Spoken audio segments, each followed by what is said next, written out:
Hi, I'm Kelly at Book and Paper Arts. And look what I'm doing! I am letting my hair grow in gray. And high time. I will keep you posted on the progress, but that is another video. Today I want to talk about why and how you can have the courage to draw like a child. Because recently I launched an online course about making and keeping an illustrated journal, a visual diary about you, your memories, your days, and your life. And the response was really good. I'm chuffed. But there was another kind of response that I didn't see coming.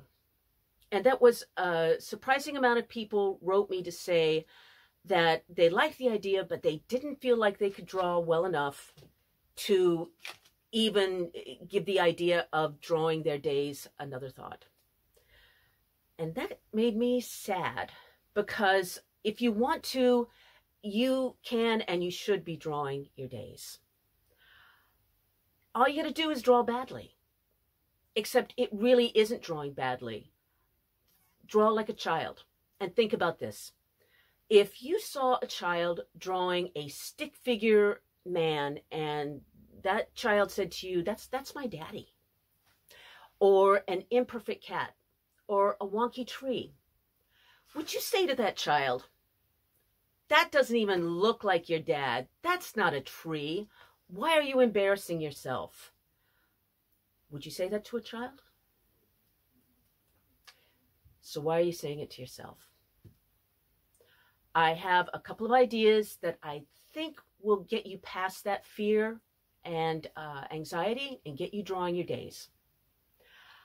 But before we go to the table, if you like journal arts, if you like altered books and vintage books and paper, please subscribe to my channel and turn on the notifications, and you will have more of them in your life. Now let's go. Before we go on with the lesson part of the lesson, I've printed up some pictures of outsider art that I think will give you something to think about. Outsider art is sometimes called primitive or naive. It is done by someone with no experience and no training, by someone who has nothing except a drive and a compulsion to paint and draw their experience, and no one can tell them that they can't. What they lack in a knowledge of perspective or tonal values, say, they more than make up for with passion and fearlessness. And that is something that we all need to think about. So this is by Misty Lindsay. I think this is Ms. Lindsay herself.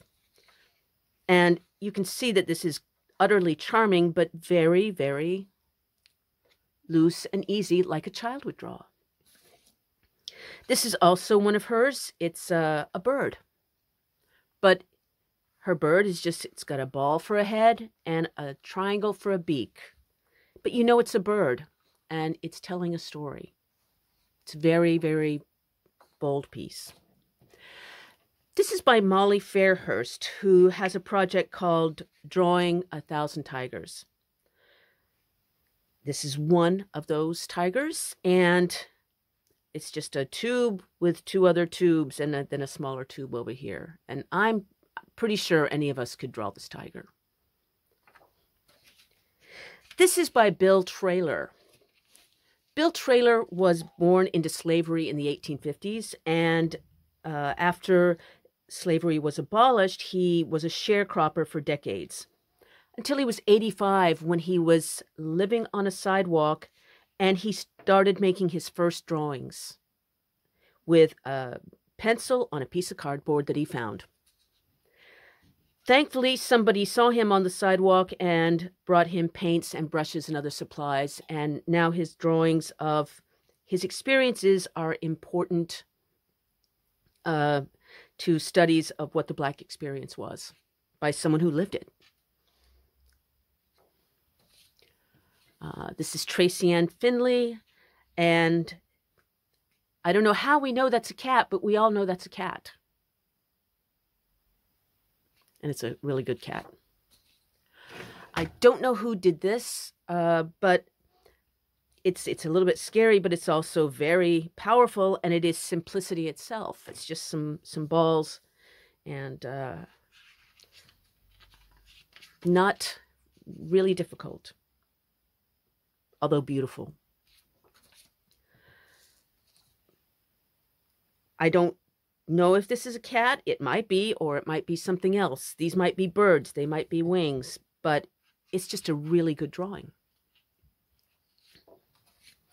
This is an example of some work that was done in a mental institution by someone with just a pencil and a piece of paper and an overwhelming need to get something out of themselves onto the paper. And this is just another drawing of a portrait, and it couldn't be simpler.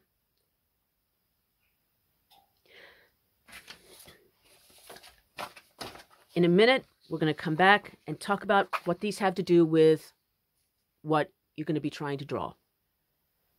The first thing I want you to do is think about something that's going on in your life or has been going on in your life.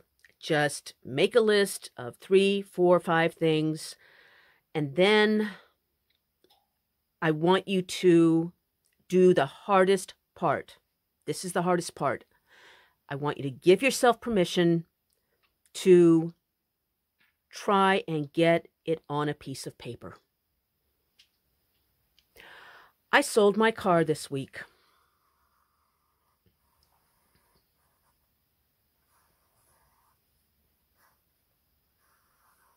And I am so glad I did, but that's a long story.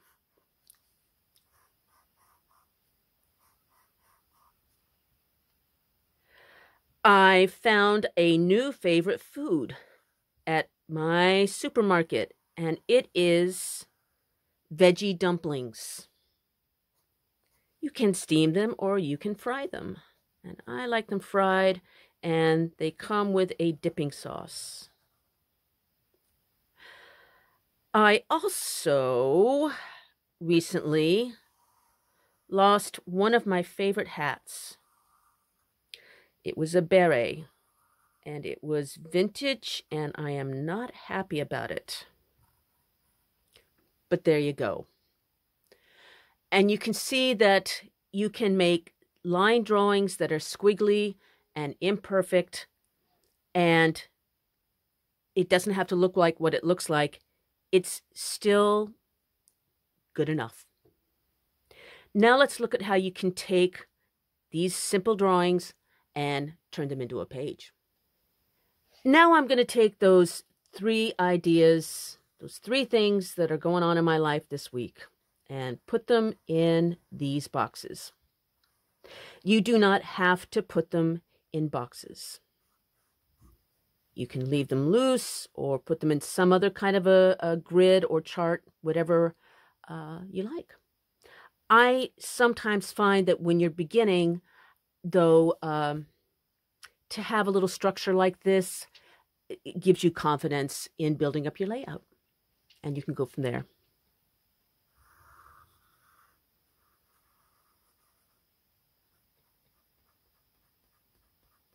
It is so a dumpling. And then here we have the erstwhile beret.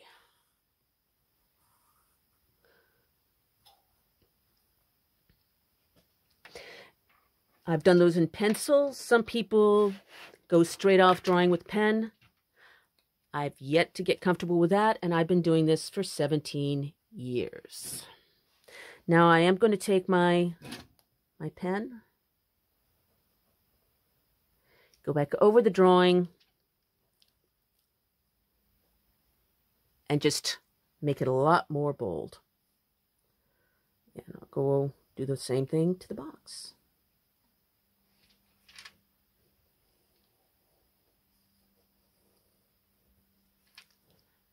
And now we're off and running.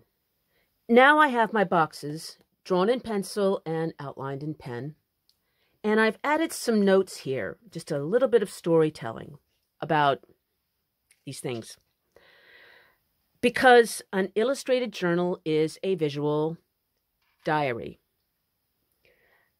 And if I come back to this book in 18 months or 18 years, I will look at these little stories and remember what was going on in my life this week. If I someday have grandchildren,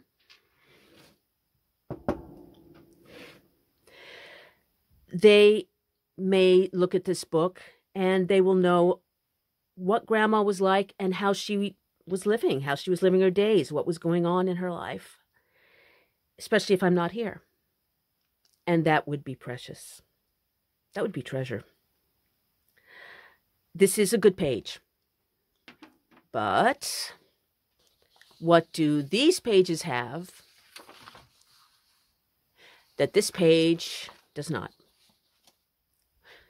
Color and a lot of happy, messy filling up of the space. Well, we can do that. I'm just going to go in here and start using some watercolors to add color. You do not have to use watercolors. You can use colored pencils, crayons, ink, chalk, whatever you've got. And just start by adding some color and details.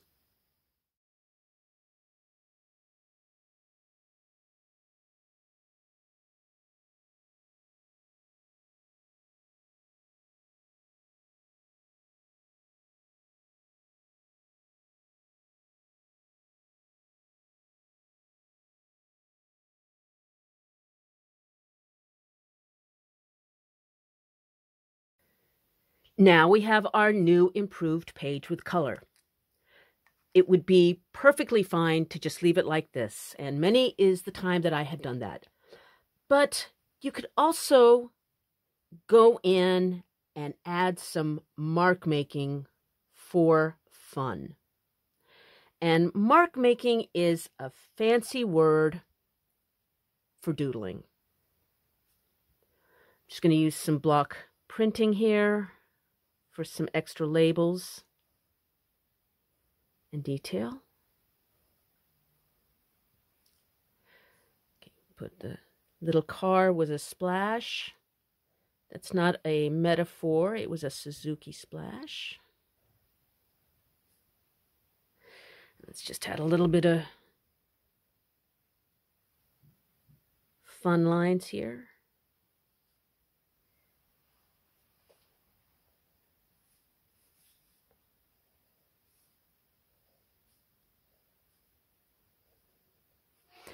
And over here, I'm going to add some labeling by going around the piece and making the letters just fit the space. And I'm making them big and sprawling and a little bit nonsensical. But that's okay.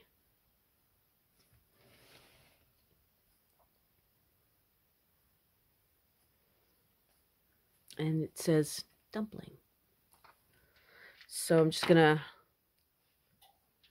add a little bit, some purple here to make that pop.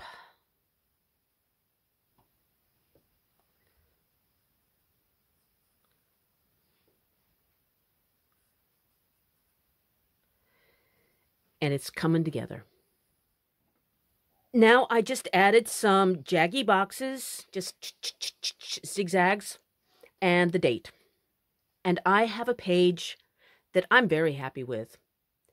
It started with simple, childlike, not too scary drawings. You can do this. You just have to give yourself permission. Permission to make as many fun, simple, messy pages as you need to tell the story of your life.